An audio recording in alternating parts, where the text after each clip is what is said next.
अस्सलाम वालेकुम नाज़रीन, मैं हूं आपका मेज़बान अखलाक अहमद सालिक और आप देख रहे हैं मेरा यूट्यूब चैनल। नाज़रीन, इससे पहले कि आज बड़ा इंपॉर्टेंट बात आपसे करनी है, उससे पहले उन खबरों की तरफ जाने की तरफ आपसे एक रिक्वेस्ट करनी है। और रिक्वेस्ट ये है कि अगर आप हमारे चैनल को पहले सब्सक्राइब नहीं किया तो सब्सक्राइब कर लीजिए और बेल आइकन भी दबा लीजिए ताकि हमारी आने वाली हर वीडियो और अपडेट आप तक पहुँचती रहे। क्योंकि अब खबरें जो हैं वो बड़ी तेज़ी से आ रही हैं, अपडेट्स आ रही हैं, डेवलपमेंट्स आ रही हैं, तो चीज़ें बड़ी तेज़ी से आनी हैं। तो सब्सक्राइब कर लीजिएगा। और हम अब बढ़ रहे हैं मोनेटाइज़ की तरफ। इसमें आपकी जो शमूलियत है वही हमारा मान है। तो वही हुआ जिसका खौफ था, जिसका डर था, वही कुछ सामने आया है। मैं पहले भी कहता हूँ कि इस मुल्क के अंदर जो भी शख्स या जो भी कोई एक लॉबी आती है, तो वो अपने मफादात से और इस मुल्क को लूटने के अलावा कुछ नहीं करती। लायर्स फोरम जो है, इंसाफ लायर्स फोरम, उनकी एक ऑडियो लीक होगी, वो आपके साथ शेयर करेंगे। उसके अंदर जो है उनके जो सदर है वो क्या कह रहे हैं। और दूसरी तरफ पीटीआई ने जो है 99% टिकटें जो है वो कहते हैं कि फाइनल कर दी हैं। और जो है वो 1-2% है, उसके ऊपर भी थोड़ा बहुत इशू है। तो लेकिन इन तमाम बातों की तरफ बढ़ने से पहले आपको एक और खबर भी देनी है। अपडेट ये है कि परवेज़ इलाही और उनकी जो बेगम है, उनके जो कागज़ात नामज़दगी है उसको ट्राइब्यूनल ने फैसला जो आरोज़ का है उसको बरकरार रखा है। उसमें उन्होंने असासे छुपाने की जो बात थी, उन्होंने कहा जी वो साबित हुई है कुछ उनकी जायदादों के मामले में और कुछ और मामलात हैं। और ये भी लगाया गया है वहाँ पे एक इल्ज़ाम के बीवी जो है उसके बाहर जाने के जो दौरे के वो तमाम तफ़सीलात भी छुपाई गई हैं। तो लिहाज़ा जो इस वक़्त की अपडेट है वो यही है ताज़ा तरीन कि चौधरी परवेज़ इलाही और उनकी बेगम जो है, उन दोनों के कागज़ात नामज़दगी जो है उनको मुस्तरद कर दिया गया है। तो बात करते हैं, मैंने आपको आगाज़ में कहा कि मैं अगर पीछे नज़र डालता हूँ तो इन वुकला की जो है, वेरी सॉरी टू से, वुकला भी नाराज़ हो जाते हैं। वुकला की तारीख़ ये रही है कि मुशर्रफ दौर के अंदर जो अपने अदलिया की बहाली की जो एक मुहिम चली थी, उसी मैं मुहिम कहूँगा, उसकी जो तो उसके अंदर इन्होंने अपना एक मकाम बनाया और पाकिस्तान के अंदर ये भी एक बहुत बड़ा ग्रुप बन गया है और जिसको चाहता है उसको ब्लैकमेल करता है। काला कोट जो है वो अब बहुत भारी पड़ रहा है, मुझे लग रहा है पीटीआई के ऊपर भी। बात इस तरह है कि वुकला को कहते हैं कि हमारे टिकट बनते हैं, जबकि पीटीआई ने जो 99% टिकट जो फाइनल किए हैं, उसकी पहले बात कर लेते हैं, फिर आपको बताते हैं कि ये क्या फड्डा बना है। जो 99% के अंदर उन्होंने यही कहा है कि जो तमाम जो 1-2% रह गए हैं, वो कहते हैं 98 से 99% जो है वो तकरीबन टिकट्स फाइनल हो गए हैं। वो टिकट के अंदर वो कहते हैं जो वहाँ पे कुछ मामलात ऐसे हैं कि किसको कहाँ खड़ा करना और किसने कहाँ इलेक्शन लड़ना है, ये 2% जगह पे ये मामलात रह गए हैं और टिकट वो भी फाइनल है। अच्छा, ये तो बात थी इस हद तक। और अब दूसरी तरफ हम जाते हैं, मैं कहता हूँ विकला जो है वो पाकिस्तान के अंदर एक प्रेशर ग्रुप बन गया है। और अब वो तो ऐसा प्रेशर ग्रुप है तो किसी को भी जो है ना वो मानता नहीं है, वो अपनी मनवा लेता है। और अब ये कहा जा रहा था कि जी पीटीआई के लिए जो है ना वो वुकला जो है वो इसको लेके चलेंगे। तो वही हुआ जिसको मैं पहले कहता होता हूँ कि ये भी मोनोपोली है। और मोनोपोली जो है वो इनके अंदर भी इख्तलाफ, बल्कि पार्टी के लिए ये बहुत ख़तरा भी साबित हो सकते हैं जब आप फाइनल राउंड में जाएँगे। क्योंकि ये तमाम के तमाम जो थी, मेरी एक दोस्तों के साथ गुफ्तगू होती थी, मैं कहता था कि विकला वुकरा जो है, ये इनमें कुछ हैं जो पुराने लोग हैं, उनका अपना एक वहाँ पे मकाम है।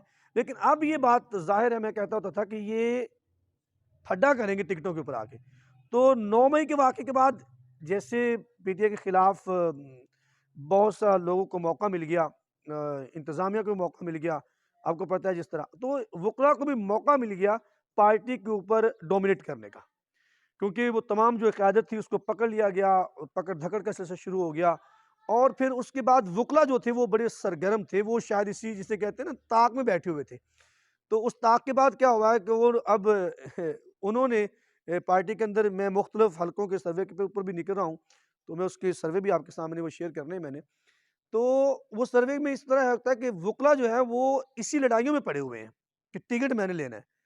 और वो चीज़ सामने भी आ गई, हमने पहले भी आपको कहा था कि ये वुकला है।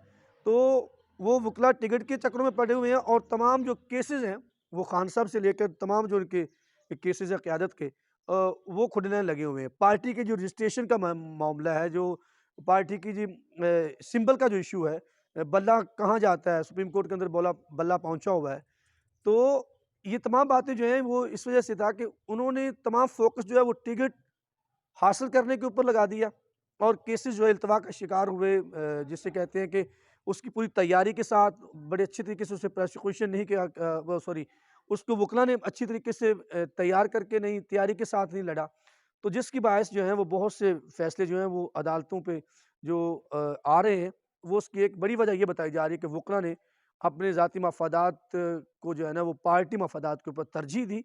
तो जिसकी बायस तो वही हुआ, वकील अब टिकटें लेने के चक्कर में है, क़यादत पकड़ी हुई है और वहाँ पे इनके अपने फड्डे हैं। जो लोग 2-4 जिनको बहाली हुई है उसके बाद बड़े जो वकील हैं वो मायूस भी हुए हैं, जब कागज़ात नामज़दगी बहाल हुए हैं कुछ क़यादत के जगहों पे।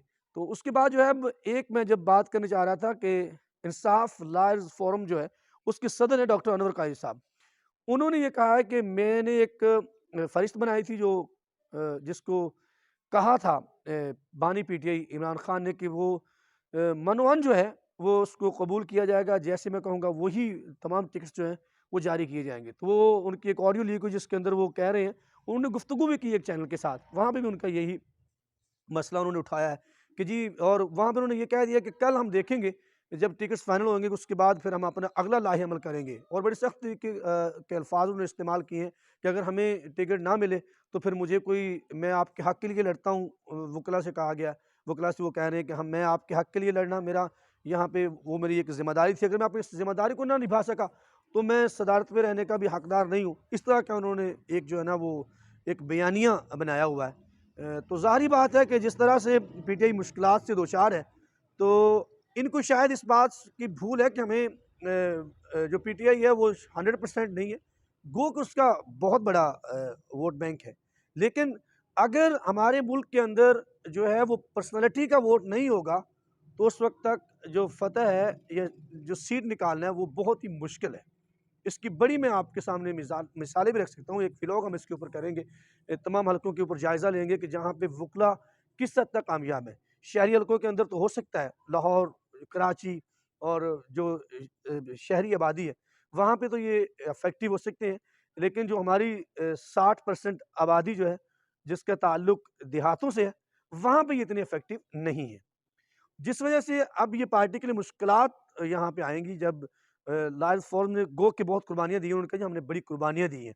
तो कुर्बानियाँ दी हैं लेकिन कुर्बानियों का मतलब ये नहीं होता कि आप पार्टी को उस नहज पे लाके खड़ा कर दें जहाँ पे उसकी तमाम फ्यूचर और उसका इलेक्शन में जाना, उसकी सियासत जो है वो उसके ऊपर जो है वो खामियाँ या कमज़ोरी बन जाए आप।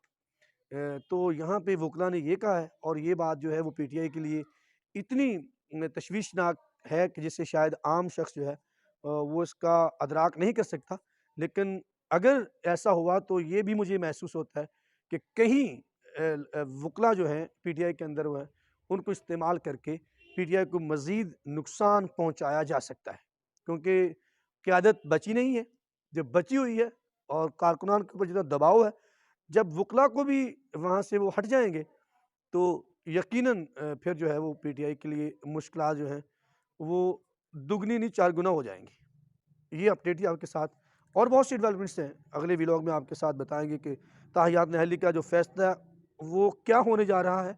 और इसके साथ-साथ हम आपके साथ दूसरे भी 2 केसेज़ जिनकी समाअत हो रही है, भुट्टो कत्ल केस की समाअत जो है वो भी है, और 2-3 केसेज़ हैं और इस तरह से अपडेट्स आ रही हैं कि इलेक्शन के हवाले से पीटीआई का जो है वो फाइनल राउंड चल रहा है, वो आपके साथ शेयर करेंगे। यहाँ मुझे अखलाक साले को इजाज़त दीजिए। अपना बहुत सारा ख़्याल रखिएगा। अला निगहबान।